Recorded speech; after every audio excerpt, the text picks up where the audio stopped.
the outskirts of Philadelphia, hidden behind rusted gates and overgrown trees, stands a colossus of silence.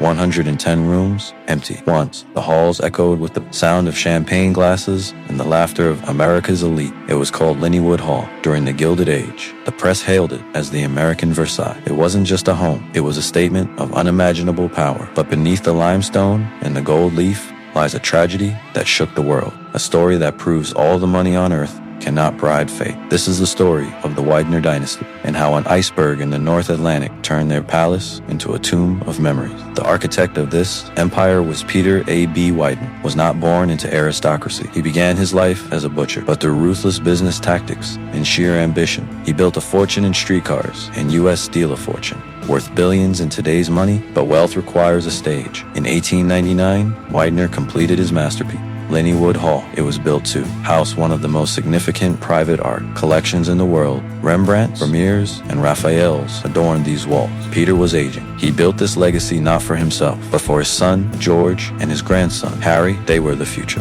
Lynnewood Hall was supposed to be the seat of the Widener power for centuries to come. In 1912, George and young Harry traveled to Europe to scout for more art to fill the mansion. For their return trip to America, they booked passage on the world's newest, most luxurious marvel, the MS Titanic. On the night of April 14th, the unthinkable happened. When the news reached Philadelphia, the silence in Lynnewood Hall was deafening. Peter Widener's daughter-in-law survived the lifeboats, but his son, George, and his heir, Harry, were lost to the freezing Atlantic. It is said that the news broke Peter Widener's spirit. The man who had built a palace for his family was now left to wander its vast, empty corridors, haunted by the future he had lost. Peter Widener died just 3 years after the Titanic sank. He died of a broken heart. With him gone, the slow decay of Lynnewood Hall began. Without the direct heirs to manage the empire, and with the onset of the Great Depression, the costs became too high. The aristocratic lifestyle was dying. The family eventually abandoned the hall. It sold the art collection, was stripped away, and sold at auction.